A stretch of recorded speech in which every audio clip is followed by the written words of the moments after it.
Good evening students, welcome to SRS IAS and law academy. आज की जो हमारी करंट अफेयर की क्लास होगी वो एनवायरनमेंट से रिलेटेड होगी और आज का जो हमारा टॉपिक है वो है ग्लोबल मिनिमम टैक्स। ये क्लास जो है वैसे तो हम ऑलरेडी जो है इस क्लास ये जो टॉपिक जो है वो हम डिस्कस कर चुके हैं, लेकिन रिसेंटली ये दोबारा से न्यूज में आ गया है।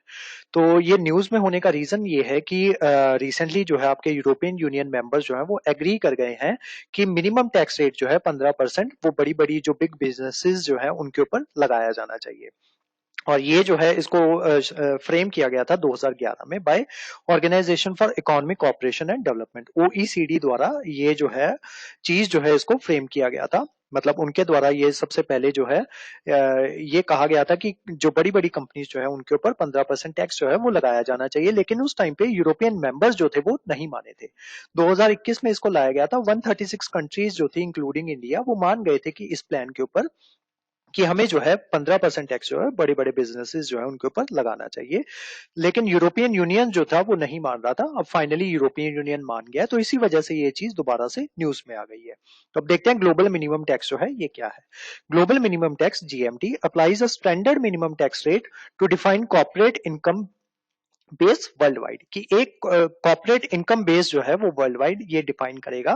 बेसिकली इसमें ये कहा गया है कि OECD developed a proposal featuring corporate minimum tax of 15% on foreign profits of large multinationals which give countries new annual tax revenue of US 150 billion. Basically क्या होगा कि ये प्रपोजल लाया गया है कि 15% टैक्स जो है किसी भी जो बड़ी मल्टीनेशनल कंपनी जो है उसके ऊपर 15% टैक्स जो है उसके प्रॉफिट के ऊपर, जितना भी उसका प्रॉफिट हो रहा है उसके ऊपर 15% टैक्स जो है वो लगाया जाएगा। और जिस वजह से ओईसीडी जो है उनका कहना है कि इस वजह से 150 बिलियन यूएस डॉलर जो है वो एनुअली इतना रेवेन्यू जो है वो जनरेट होगा अगर सारी कंट्रीज जो है उनके ऊपर 15% टैक्स जो है वो लगाएं। किनके ऊपर? जो बड़ी बड़ी मल्टीनेशनल कंपनीज जो है उनके ऊपर। The framework of GMT aims to discourage nations from tax competition through lower tax rates that result in corporate profit shifting and tax base erosion. Basically कुछ कंट्रीज जो होती हैं वो ऐसी होती हैं जहां पे उन कंट्रीज को टैक्स हेवंस कहा जाता है। बेसिकली ये वो कंट्रीज होती हैं जहां पे जो कंट्रीज क्या करती हैं, फॉरेन जो कंट्रीज होती हैं उनको इनवाइट करती हैं कि आप हमारी कंट्री में आ जाइए और हम जो है आपके ऊपर कम से कम टैक्स जो है वो लगाएंगे। तो बेसिकली उन कंट्रीज को टैक्स हेवंस जो है वो कहा जाता है। तो वो मान लो कोई एक पर्टिकुलर कंपनी है, मान लो अमेरिका की, वो क्या करती है, वो अमेरिका की कंपनी है लेकिन वो जो अपनी जो एक नई कंपनी जो है उसको आके स्टैब्लिश कर लेती है कोई ऐसी कंट्री में जहां पे जो है टैक्स जो है बिल्कुल मिनिमम है, ठीक है, या किसी टैक्स हेवन में, ठीक है। जो मिनिमम टैक्स लगाते हैं उनको टैक्स हेवन कहा जाता है। तो मान लो हाइपोथेटिकली हम मान लेते हैं कि पाकिस्तान जो है वो टैक्स नहीं लगाता इतना ज्यादा, ठीक है। तो अमेरिकन कंपनी जो होगी वो क्या करेगी, वो को अपनी रूट्स जो है वो एक नई कंपनी जो है उसको एस्टेब्लिश कर लेगी पाकिस्तान में, ठीक है। और ये अमेरिका में ये शो करेगी कि इस कंपनी की जो रूट्स जो है वो पाकिस्तान से है क्योंकि पाकिस्तान में इसका ओरिजिन हुआ है। तो उनको जो है अमेरिका में किसी भी तरीके का टैक्स जो होगा वो नहीं देना पड़ेगा, ठीक है। और वो जितना चाहेंगे जो आपका इन्वायरमेंट होगा उसको एक्सप्लॉइट करेंगे, उसमें पॉल्यूशन जो है वो कॉज करेंगे और उसके जो है उसके रिगार्डिंग किसी भी तरीके का जो टैक्स जो है वो नहीं पे करेंगे।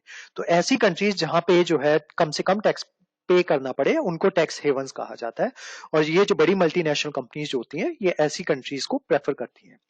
अब इसके की पॉइंट्स देखते हैं, इस प्लान के की पॉइंट्स क्या होंगे। ये दो पिलर्स पे बेस्ड होगा ये प्लान। पिलर वन जो है वो इस चीज की बात करता है कि 25% of the profit of large and most profitable multinational enterprise, कि जो मल्टीनेशनल एंटरप्राइजेस हैं, जो लार्ज और मोस्ट प्रॉफिटेबल एमएनईज जो हैं, उनका जो प्रॉफिट का 25% जो होगा वो उनको टैक्स के तौर पे देना पड़ेगा, ठीक है। ओवरऑल जो है वो 15% की बात हो रही है, लेकिन पिलर वन जो है उसमें 25% ऑफ प्रॉफिट की बात हो रही है। किनकी? मल्टीनेशनल एंटरप्राइजेस की, ठीक है, कि उनको जो है 25% अपने प्रॉफिट का टैक्स जो है वो देना पड़ेगा। It include feature to ensure dispute prevention and dispute resolution in order to address any risk of double taxation. अब इस वजह से क्या होगा कि जो कई बार क्या होता है कि डबल टैक्स जो है वो देना पड़ जाता है, तो उस तरीके का डबल टैक्सेशन जो है वो ना हो। तो इसी वजह से ये जो है एक सिंगल टैक्सेशन मैकेनिज्म जो है ये लेके आए हैं ओईसीडी। जिस वजह से क्या होगा कि पिलर वन के तहत आपको 25% जो प्रॉफिट जो है वो देना पड़ेगा, लेकिन वो किन के लिए होगा? जो लार्ज और मोस्ट प्रॉफिटेबल मल्टीनेशनल एंटरप्राइजेस है उनको 25% टैक्स जो है वो देना पड़ेगा। It also entails the removal and standstill of digital services taxes and similar relevant measures to prevent harmful trade disputes. अब जो पिलर 2 है उसमें किस चीज की बात हो रही है, इसमें कहा गया है कि मिनिमम 15% टैक्स जो है वो हर एक कॉर्पोरेट प्रॉफिट, जितना भी उनका कॉर्पोरेट प्रॉफिट होगा उसका 15% टैक्स जो है वो हर एक जो मल्टीनेशनल कंपनी होगी उसको देना ही पड़ेगा. This would putting a floor on tax competition. जो टैक्स कंपटीशन है उसके ऊपर जो है एक प्रॉपर फ्लोरिंग जो है वो की जाएगी. फ्लोरिंग की जाएगी का मतलब क्या है कि अब जैसे कुछ कंट्रीज मैंने आपको बताई कि वो कम टैक्स जो है वो लेती हैं, ठीक है, ताकि उनकी कंट्री में दूसरी जो मल्टीनेशनल कंपनीज जो है वो वहां पे आके इन्वेस्ट करें. तो वो क्या करती है, कम से कम टैक्स जो है वो प्रोवाइड करवाती हैं. और जो दूसरी कंट्रीज जो होती हैं, जो जिनको फिक्र है आपके एनवायरनमेंट की, वो क्या करती हैं कि वो जितना उनका टैक्स बनता है या ज्यादा टैक्स जो है वो उनके ऊपर लगाया जाता है मल्टीनेशनल कंपनीज के ऊपर. तो वो इस वजह से क्या होता है कि एक फ्लोर जो है वो नहीं प्रोवाइड हो पाता ऑल ओवर द वर्ल्ड, कि एक बेसिक जो है एक बेसिक फीचर होना चाहिए कि इतना मिनिमम टैक्स जो है वो आपको देना ही पड़ेगा. अब कुछ कंट्रीज क्या करती हैं, वो कम प्रोवाइड करवाती हैं, तो जो कंपनीज होती हैं वो वहां पे जाना ज्यादा पसंद करती हैं. This will apply to multinational groups with annual global revenues of over 750 million euro. तो इस वजह से ये जो है टैक्स जो है वो किनको पे करना पड़ेगा, जिनका जो ग्लोबल रेवेन्यू जो है वो 750 मिलियन यूरो है, उनको 15% टैक्स जो है वो देना पड़ेगा मिनिमम. और जिनका इससे ज्यादा होगा उनको 25% टैक्स जो है वो गवर्नमेंट को देना पड़ेगा. This means that if a company earning go untaxed और lightly taxed in one of the tax haven, their home country would impose top up tax that would bring the effective rate to 15%.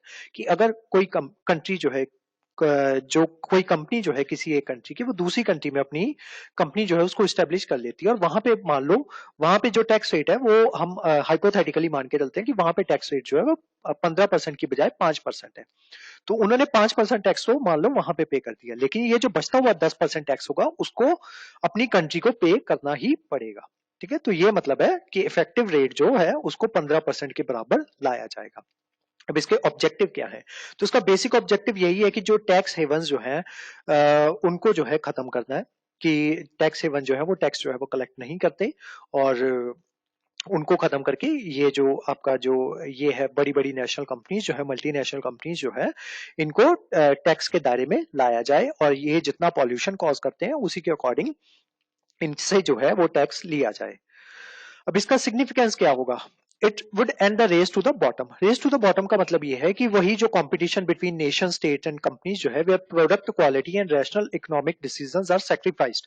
कि product quality और जो rational economic decision जो है उनको sacrifice कर दिया जाता है in the name of gain. ठीक है, तो बेसिकली ये कंपनी का जो है मकसद यही होता है कि वो ज्यादा से ज्यादा प्रॉफिट जो है वो कमा पाए, और उसको कम से कम जो टैक्स जो है वो देना पड़े. लेकिन उस वजह से क्या होता है, उस वजह से गवर्नमेंट की जो पॉलिसीज जो होती हैं, जो टैक्स उन्होंने कलेक्ट करके जो इन्वायरमेंट के रिगार्डिंग जो पॉलिसीज उन्होंने फ्रेम करनी होती है, या अपने जो कंट्री के जो उसके कंट्रीमैन होते हैं उनके लिए पॉलिसीज जो फ्रेम करनी होती है, उस पैसे से वो जो है वो नहीं कर पाती. उसके अलावा stop financial diversion to tax havens. अब जो फाइनेंशियल डाइवर्जन जो हो जाता है टैक्स हेवंस की तरफ, उसको जो है ये चीज जो है वो खत्म करेगी. वो किस तरीके से करेगी, क्योंकि अब सबको जो है 15% टैक्स जो है वो देना ही पड़ेगा. अब कोई भी कंट्री जो है, कोई भी कंपनी जो है वो अपनी कंट्री छोड़ के किसी दूसरी कंट्री में सिर्फ इस वजह से नहीं जाएगी कि उनको जो है कम टैक्स जो है वो पे करना पड़ेगा किसी दूसरी कंट्री में. उसके अलावा mobilising financial resources with budget training after the covid crisis, many governments want more than ever to discourage multinationals from shifting profits. Basically ये जो मल्टीनेशनल कंपनीज होती हैं ये अपने प्रॉफिट जो होते हैं उनको शिफ्ट कर देती हैं. वो किस तरीके से कर देती हैं प्रॉफिट को शिफ्ट, कि जो टैक्स जो था उनको जो है अपनी कंट्री को प्रोवाइड करवाना था, वो ये शो करवा देती हैं कि उनकी जो कंपनी जो है वो किसी और जो देश है वहां पे इस्टेब्लिश्ड है. उसके अलावा उस देश में किसी भी तरीके का टैक्स जो है वो नहीं लगाया जाता, तो इस वजह से उनको कोई भी टैक्स जो है वो अपनी कंट्री को नहीं देना पड़ता. तो वो यही सारे जो आपके जो रेवेन्यू जो है इसको शिफ्ट कर दिया जाता है या मोबिलाइज कर दिया जाता है. अब इस वजह से क्या होगा कि ये टैक्स जो होगा या जो प्रॉफिट जो होंगे उनको शिफ्ट नहीं कर पाएंगी ये मल्टीनेशनल कंपनीज. उसके अलावा global tax reforms. Global tax reforms का मतलब ये है कि इसमें क्या होगा कि आप जो हर एक जो कंट्री होगी उसको 15% टैक्स जो है वो देना ही पड़ेगा. इससे पहले क्या होता था कि अलग अलग कंट्रीज अपनी मर्जी से टैक्सेस जो है वो लगाया करती थी. उसके अलावा काउंटर ग्लोबल इनइक्वालिटी। अब इनइक्वालिटी किस वजह से थी?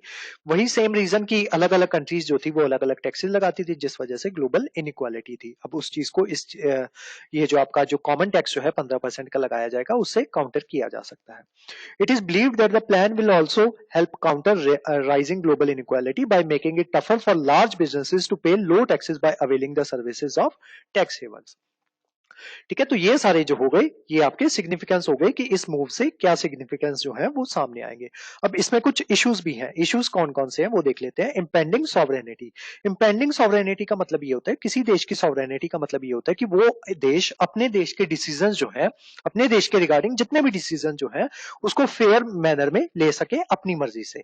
अब क्योंकि ये 15% टैक्स जो है ये लाया जा रहा है, तो इससे क्या होगा, अगर मान लो आपको इसका क्रिटिसिज्म लिखना हो तो उसमें आप क्या लिख सकते हो कि इससे जो है एक देश की जो सॉवरेन देश होता है वो अपने डिसीजन जो होता है वो खुद लेने में सक्षम होता है। लेकिन अगर आप जो है 15% जो बाकी देश जो है या ऑल ओवर द वर्ल्ड जो बाकी देश है उनको अगर आप मजबूर कर रहे हो कि आपको भी 15% टैक्स जो है वो लगाना ही है, तो वो उस देश की सॉवरेनिटी पे सवाल उठाता है। उसके अलावा question of efficacy. The deal has also been criticised for lacking teeth. The groups such as Oxfam said the deal would not put an end to tax havens। तो उनका ये कहना है, Oxfam जो ग्रुप है उनका ये कहना है कि ये जो है अगर आप इस तरीके के मेथड जो है वो अगर आप ला भी रहे हो तो उसका मतलब ये नहीं है कि आप जो टैक्स हेवन जो है उनको आप पूरी तरीके से खत्म कर दोगे, कोई ना कोई लूप होल जो है वो ढूंढ ही लेंगे। ठीक है, तो ये था आज की हमारी क्लास। इस क्लास के जो नोट्स हैं वो आपको सेंड कर दिए जाएंगे हमारे टेलीग्राम चैनल पे, और जो वेरियस हमारे व्हाट्सएप ग्रुप्स जो है वहां पे भी इसके नोट्स जो है आपको सेंड कर दिए जाएंगे। उसके अलावा हमारे वेरियस कोर्सेज के बारे में इंफॉर्मेशन लेने के लिए आप स्क्रीन पे दिए नंबर पे कांटेक्ट कर सकते हो। तो आज की जो हमारी क्लास थी वो यहीं तक थी। Thank you so much.